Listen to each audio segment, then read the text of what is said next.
Assalamu alaikum dear students, my name is Mohammad Irfan, serving as a lecturer in chemistry. Student इससे पहले हमने chapter 1 के numerical को discuss किया था। आज हम चैप्टर 8 के न्यूमेरिकल्स डिस्कस करेंगे। सबसे पहले एग्जांपल नंबर 2 को डिस्कस करेंगे। एग्जांपल नंबर 1 भी डिस्कस करेंगे, लेकिन जो इम्पोर्टेंट है पहले वो एग्जांपल डिस्कस करेंगे, उसके बाद जो है दूसरी एग्जांपल्स। सबसे पहले क्वेश्चन को समझते हैं, फिर इसको सॉल्व करने का तरीका देखते हैं। क्वेश्चन है nitrogen and hydrogen combines to give ammonia. ये हमारे पास इंफॉर्मेशन है। नाइट्रोजन और हाइड्रोजन का रिएक्शन होगा, अमोनिया बनेगा, ये इंफॉर्मेशन है। इसमें कुछ डाटा गिवन नहीं है। Value of Kc in this reaction at 500 degree centigrade. Value जो है Kc की 500 डिग्री सेंटीग्रेड पर 6.0 इंटू 10⁻⁻² है।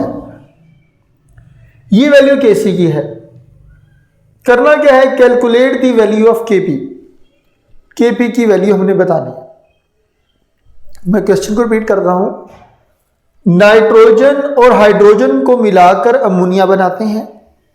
इस रिएक्शन के लिए Kc की वैल्यू इतनी है, जबकि टेम्परेचर जो है वो 500 डिग्री सेंटीग्रेड है। तो Kp क्या होगा? सबसे पहले ना हम Kp और Kc में रिलेशन देख लेते हैं। Kp इक्वल होता है Kc into RT raise to power delta n। अब इसमें से हमारे पास क्या कुछ है? Kc की वैल्यू गिवन है 6.0 into 10⁻²। R general gas constant है। जनरल गैस कांस्टेंट की वैल्यू हमें याद होनी चाहिए 0.0821 atm dm³ पर मोल पर केल्विन। टेम्परेचर जो है वो 500 डिग्री सेंटीग्रेड है। इसको हम केल्विन में कन्वर्ट करेंगे, क्योंकि ये टेम्परेचर जो हमने केल्विन में पुट करना होता है।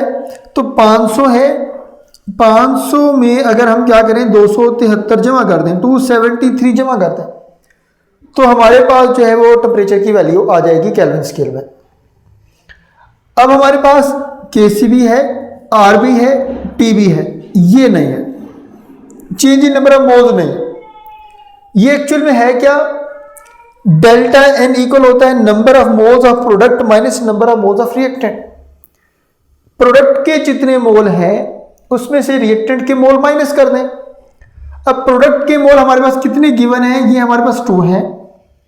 रिएक्टेंट के मोल देखें तो 3 हाइड्रोजन के हैं और 1 जो है हमारे पास नाइट्रोजन का है। तो टोटल कितने हो गए? 4। तो प्रोडक्ट के मोल में से हमने क्या किया, रिएक्टेंट के मोल्स को माइनस किया, तो हमारे पास जवाब आ गया -2। अब हम वैल्यूज पुट करते हैं। Kp is equal to Kc into RT raise to power delta n। Kc की जगह पर Kc की वैल्यू पुट कर दी, R की जगह पर 0.0821 पुट कर दिया, टेम्परेचर की जगह पर 773 पुट कर दिया, और डेल्टा n जो है हमारे पास -2। अब हम क्या करते हैं, इस वैल्यू को ऐसे कैसे लिखा, इन दोनों को जब मल्टीप्लाई करेंगे तो हमारे पास 63.5 आ जाएगा। अब ये पावर माइनस की है। अगर हम इसको डिवाइड की फॉर्म में लिखें, क्योंकि यहां पर ये मल्टीप्लाई हो रहा है, डिवाइड की फॉर्म में लिखेंगे तो ये पावर जो है हमारे पास जो माइनस है वो प्लस में हो जाएगी। तो यहां पर हमने क्या किया, इस वैल्यू के ऊपर ये वाली वैल्यू डिवाइड कर दी। ये पावर माइनस की थी तो यहां पर ये प्लस हो गई। जब हम इसको सॉल्व करेंगे तो ये हमारे पास जो है वो इसका जवाब आ जाएगा। मैं क्वेश्चन को दोबारा से रिपीट कर देता हूं। नाइट्रोजन और हाइड्रोजन को मिलाएंगे तो अमोनिया बनेगा। इस रिएक्शन के लिए Kc की वैल्यू इतनी है, जबकि टेम्परेचर कितना है, 500 डिग्री सेंटीग्रेड है। तो Kp की वैल्यू कितनी होगी? Kp और Kc के दरमियान में रिलेशनशिप ये है, Kp इक्वल होता है Kc into RT raise to power delta n। Kc की वैल्यू गिवन है, टेम्परेचर की वैल्यू गिवन है, R हमने याद रखना है। डेल्टा n कैसे निकालेंगे? प्रोडक्ट के मोल्स में से रिएक्टेंट के मोल को माइनस कर देंगे तो हमारे पास डेल्टा n आ जाएगा। वैल्यूज पुट करेंगे, हमारे पास जो इसका जवाब आ जाएगा। अब यहां पर एक मैं और इंफॉर्मेशन शेयर करना चाह रहा हूं कि Kp Kc के बराबर कब होगा। देखिए Kp इक्वल है Kc RT raise to power delta n।